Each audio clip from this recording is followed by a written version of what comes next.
Hey, so we're going to cruise through 10 different trees, all in watercolor, and these quick tutorials will be doable even for beginners. I'll spend about 2 to 3 minutes on each tree. Be sure to stay till the end when I'll go over some easy ways to add a little extra detail to each one.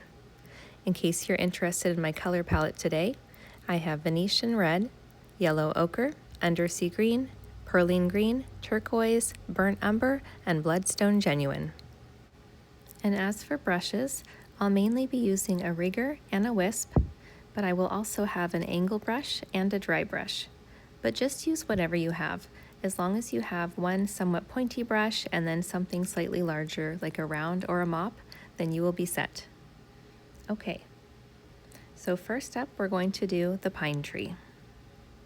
I like to start with at least a partial line just to guide me so I don't wind up with a leaning pine, and it's okay if it's broken in multiple spots, just as long as you have a little bit of a line to guide you along. And using the rigger, I'm starting out with very short lines at the top. I'm flicking the tip of the brush outwards, so the lines will naturally get thinner as they get further away from the trunk. I'm going to be using undersea green as well as perylene green throughout this tree, and you'll notice me alternating between the two colors. This video, by the way, will be in real time in case you want to follow along and paint with me, but I will try to cut a lot of the unnecessary parts, like when I'm rinsing my brush to switch colors or mixing a little paint. I don't want this video to get too long. As I work my way down, the lines are getting longer, and because these branches will be heavier, they angle downwards more than the higher branches did. And the reason I chose to use a rigger is because I love the light, airy look that we can achieve from this brush. I like to leave plenty of space between my branches with lots of white showing through. But if you prefer a fuller tree, then a larger brush will give you that look. As we get down closer to the bottom of the tree, we'll want to add more of those darker values. This part of the tree won't see quite as much sun as the tip top. And play around with the consistency of your paint. If you have a more watery paint, then you're going to get those smooth lines, whereas if you choose to have it a little more on the dry side, then you're going to get somewhat broken lines.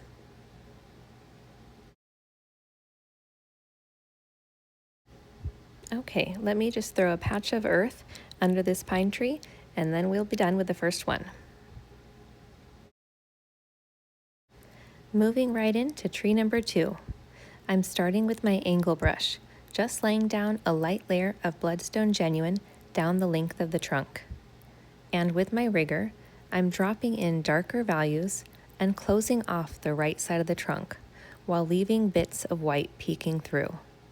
This tree is going to be an aspen, though you can also paint a birch in a similar way.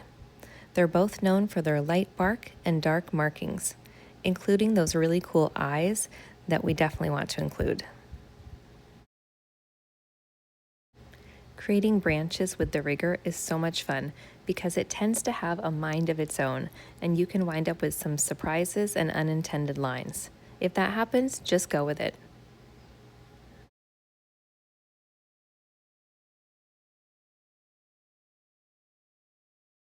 And I'll just anchor this tree to the ground. Okay, now I've switched to my wisp brush, and I'm using yellow ochre. Do you see how the wisp also leaves areas of white? And this is actually really nice if you're planning on using multiple colors. It won't feel overworked if you're just throwing in little bits of color here and there. And speaking of color, I'm adding in some Venetian red. And I'm actually considering maybe getting a larger wisp at some point. Or I might just grab one of my old larger brushes that I don't really use anymore, and I'll just cut away some of the bristles to make my own. Already moving on to number 3, the mighty oak tree. For its thick, sturdy trunk, let's start with the angle brush and some burnt umber. And by the way, my paper is cut to about 3.5-inch squares, so my trees aren't huge, but the concepts are easy enough to scale with larger brushes. None of these 10 trees will be mind-blowing or overly complicated. I do believe, though, that they'll be great additions to your landscape paintings. When I began painting a few years ago, I loved landscapes, but I really struggled with trees for a long time. And I think the main reason was because I was trying so hard to get everything to look just right, like a tree is supposed to look. But now I'm all about just embracing the imperfections, and I find that I enjoy it so much more. And you may have noticed that I was darkening one side of my trunk. I was using burnt umber as well as some bloodstone genuine. And now I'm going to be going back to that handy little wisp brush, and with undersea green, I'm adding some branches, some leaves. And I'm placing these leaves all along the branches. Oak trees are often quite full, so don't be afraid to use a little extra water or a larger brush to get that fullness.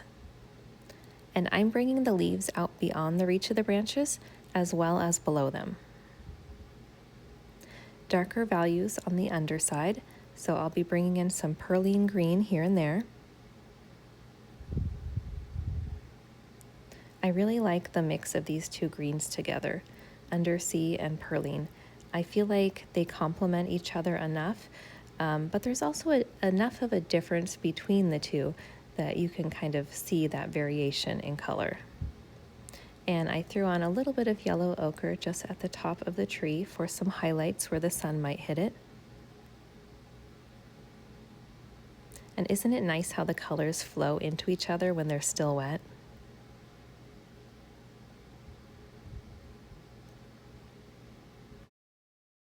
I can imagine using this style of a tree in a scene from a park, maybe with a little wooden bench beside it. And I'm just going to darken that one side of the trunk a little bit more, and then I think we're good to go on this one.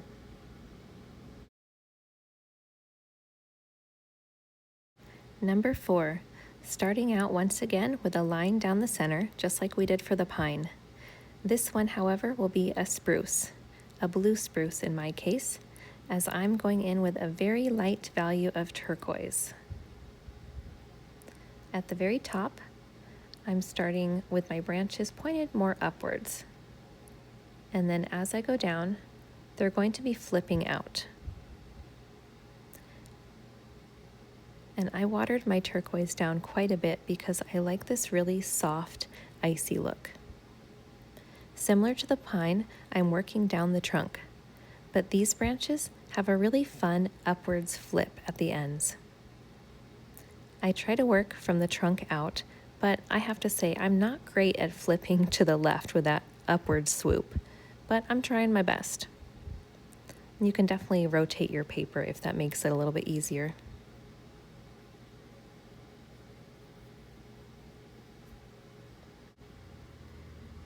And if you wanted to alternate colors, like choose a second color to go along with this, then you could work it in similar like we did with the pine.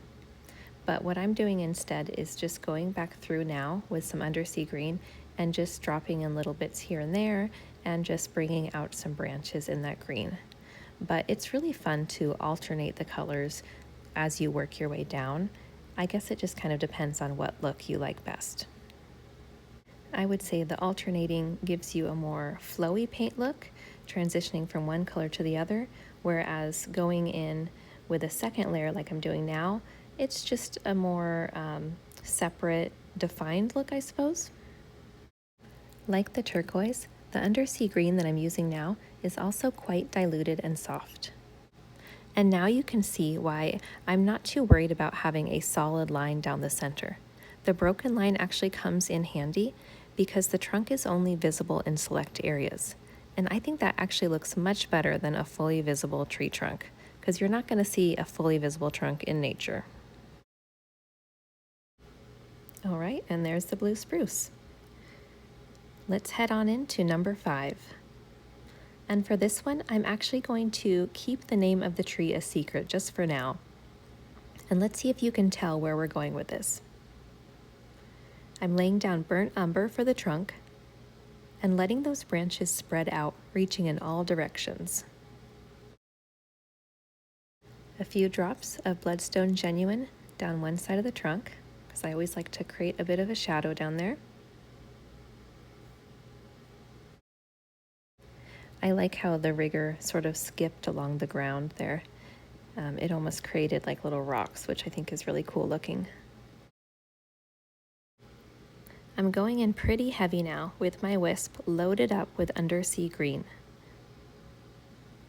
And I'm dropping in plenty of perylene green below the undersea. So again, you're going to get those two different colors of green. And now for the fun part. With the rigger, I'm pulling down long rows of leaves. And because we placed the darker green under the lighter, we have a nice shadowy effect. Okay, so how many of you knew that this was going to be a weeping willow tree? I love these trees so much. I live in the Pacific Northwest, and we have some absolutely huge weeping willows that I drive by daily. This might be one of my favorite trees to paint. And sometimes I like to add some individual leaves here and there, and I think it really adds to the overall appearance. But for today, we're just sticking to 2 to 3 minute trees, so I think we'll save that part for another video. These trees look like they belong in an enchanted forest.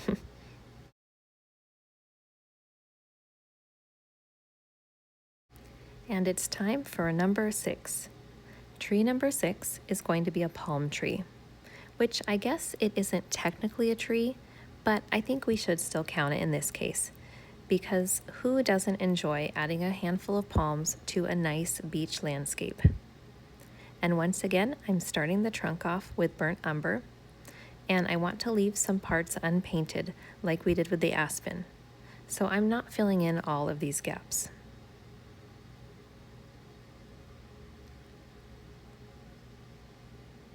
And now I'm going to be letting my rigger flip out to the sides just ever so slightly, past the boundaries of the trunk, creating these tiny little spiky guys that stick out.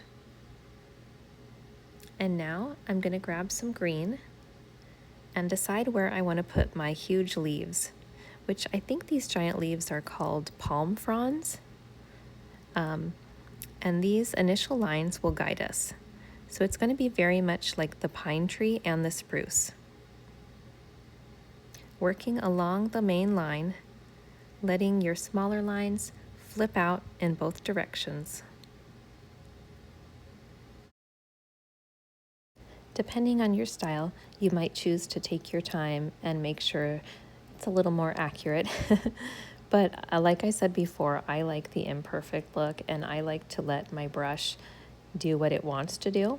And so I'm fine with the chaos that we're creating here. And a side note here, I think of these 10 trees as middle ground trees. If we were painting backgrounds, we would want the trees to be softer and somewhat blurry. And if we were painting trees in the immediate foreground, we would likely be adding more detail and going for a really crisp look instead. But I feel like these are a good mix. There's some structure, variations in values for sure, but not complex.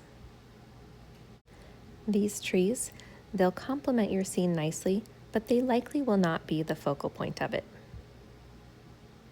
And I'm putting in a little bloodstone genuine once again along one side of the trunk. And now let's focus just underneath those fronds. Now this area is often more pronounced, and this is where the fruit would sit. So you could certainly add coconuts or dates if you wanted to. All right, I'm going to stop right there. Now let's move on to number 7. This tree will be a sequoia, though painting a redwood tree will have many similarities. We're going with a tall, sturdy trunk of burnt umber with a few branches towards the top. Unlike the pine, these trees will often be bare on the bottom portion, free of leaves and small branches, but then at the top, the greenery tends to be almost like in more defined clumps. And once again, I'm using undersea green for the majority, and then I'll be dropping in perylene green sparingly. I do really like to mix my own greens, but for the sake of simplicity and convenience, these are my two most used greens. And as of right now, you can see that the bottom part of my leaves are actually a lot lighter than the top, so I do need to make sure that I change that so we have darker values below where the sun won't be touching. And like with the spruce, I do want to cover a portion of my trunk because I think that does look a little more natural. And dropping in some more bloodstone genuine for the shadows. And using this nice little rigger once again, I'm adding some extra branches.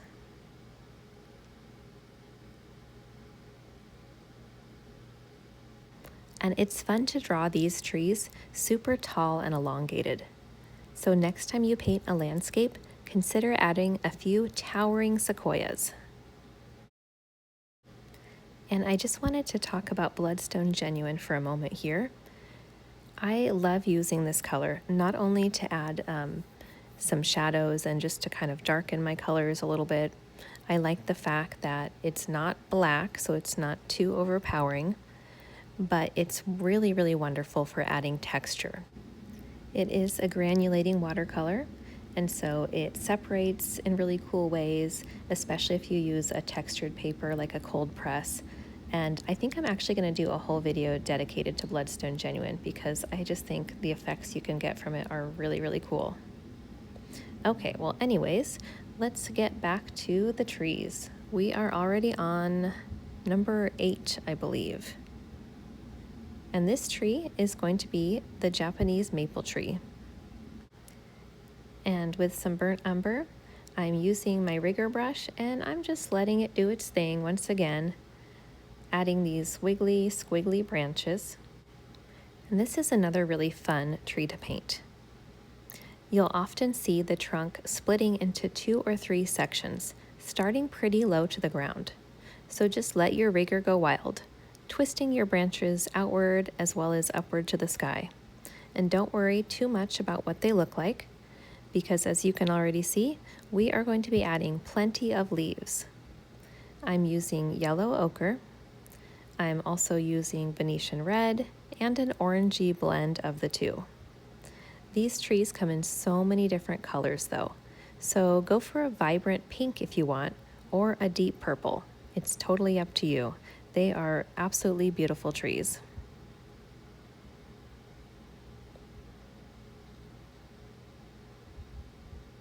And kind of like with the oak, I'm letting my leaves go beyond the branches and below. And I even like to throw a little color on the ground to show the fallen leaves.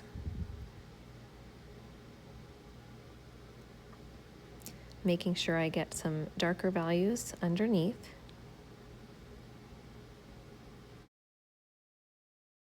And don't be afraid to add a little extra water up there in the leaves if you do want them to blend more than mine are.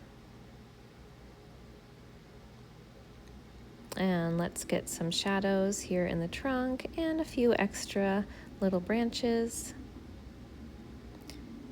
And you know, now that I'm looking at this tree, I think I'm going to go in and make my 2 side branches a little bit thicker.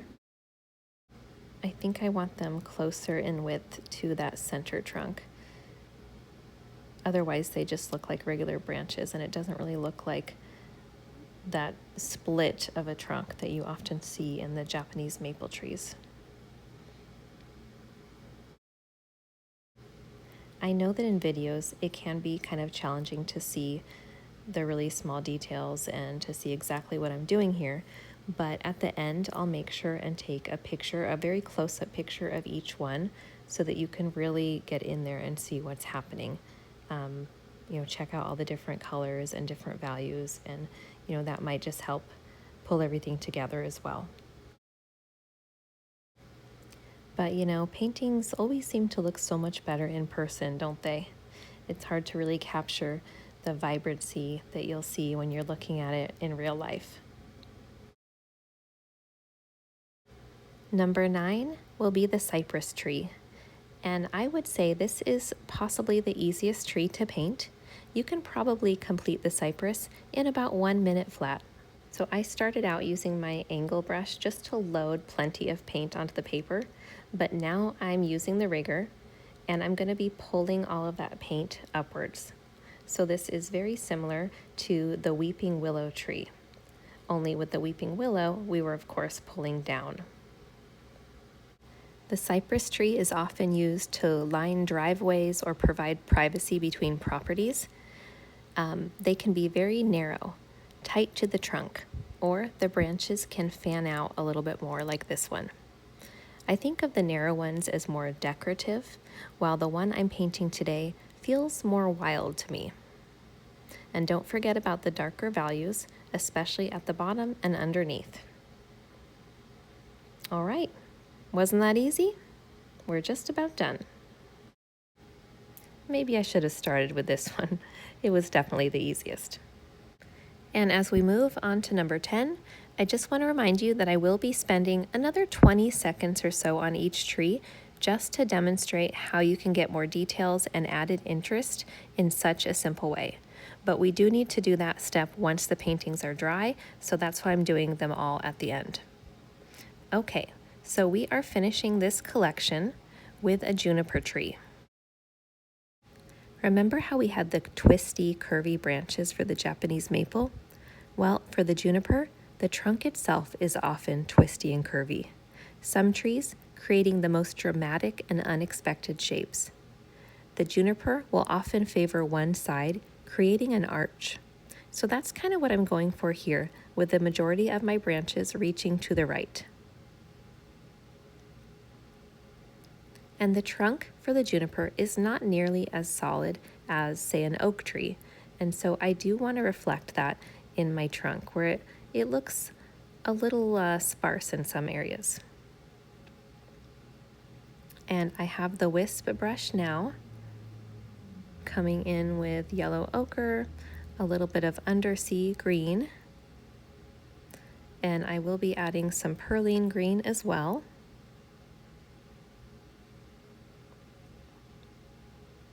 I think these leaves tend to be in clusters as well, similar to the sequoia.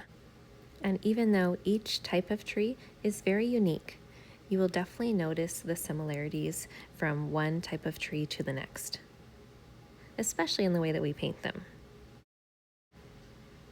And I just dropped in way too much bloodstone genuine to the trunk, but I'm just going to pull it up there and even add some into the ground.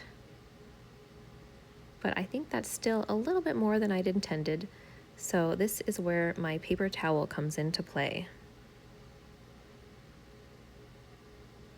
Let's just dab a little bit away.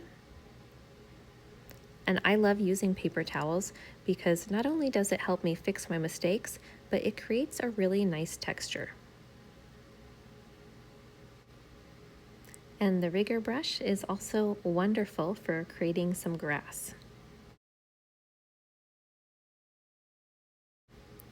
To finish up with tree number 10, let's just drop in some darker values to the underside of our leaves.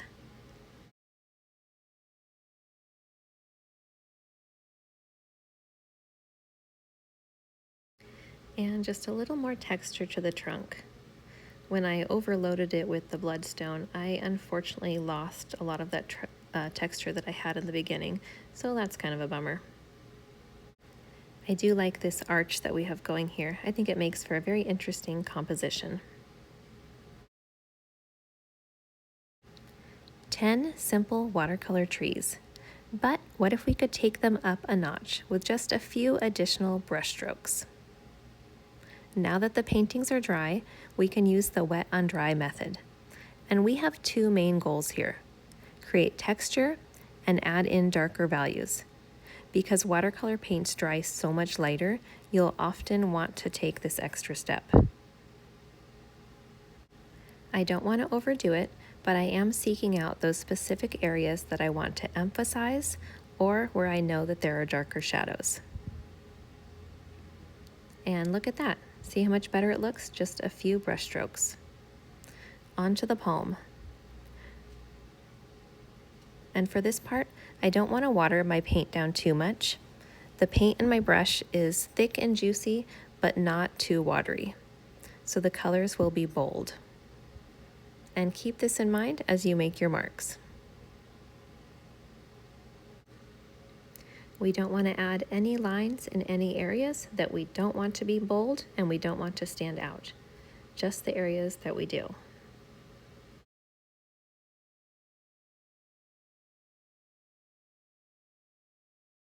So I really liked that area under the fronds where the fruit would sit, and so I emphasized that part.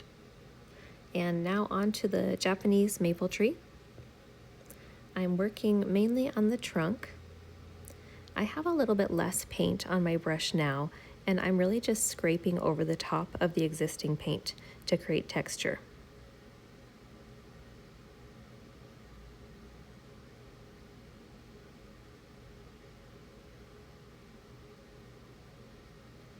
And now I'm using my dry brush, coming in with some Venetian red just on the undersides. I do like my paint to be somewhat juicy here, but I do not want too much of it. I just want a light little layering. Onto the blue spruce. I actually really like the super softness that we have going on here, so I don't want to do too much. Just a few shadows here and there.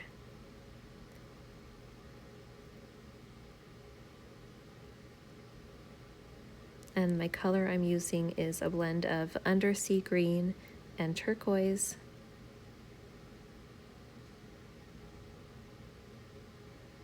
Still fairly muted, not too dark. And then I'm also just going to reinforce my trunk a little bit.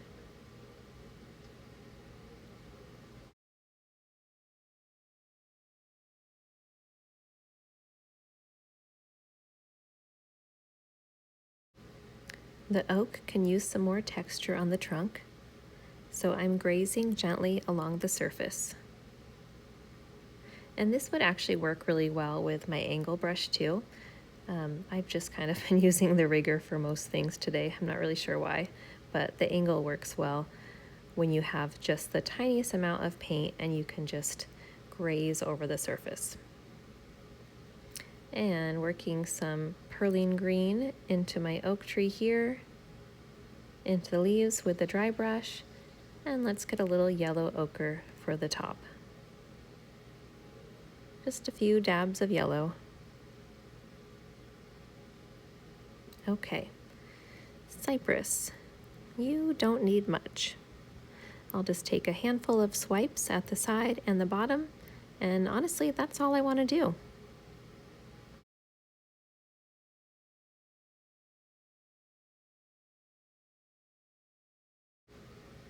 The sequoia would benefit from some dry brush texture. I want to see that bark. So much of this tree is trunk, and so I think it's important to get some really nice looking bark on here. I'm going in with a dark value of perylene green just to show off the separation of those leaf clusters. If I were to scrutinize each of these little paintings, I would hopefully be able to point out some very light values, mid-range values, and also some dark values in each one. The weeping willow, it's such a dreamy tree that I really don't want to take away from the flowy nature of it. So we're not going to do much with this one at all.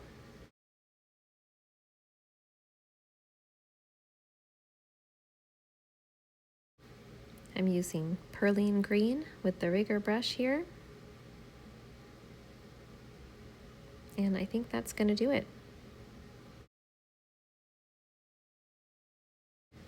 Juniper. How about some darkening under the arch? Let's emphasize that arch and the curve.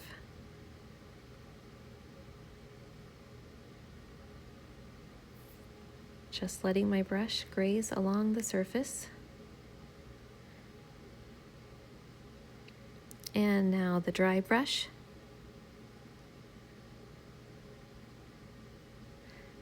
I think I went in a little too heavy-handed there, so I'm going to dab some of that away with a paper towel.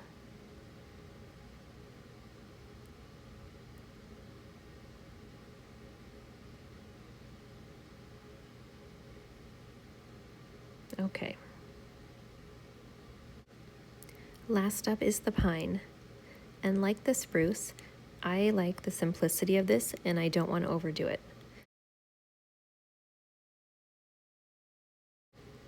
And because we transitioned back and forth between undersea green and perylene when we first painted this, I just don't really feel like it needs much else. I am going to throw in some fun grass here, and then maybe just darken the base and underside.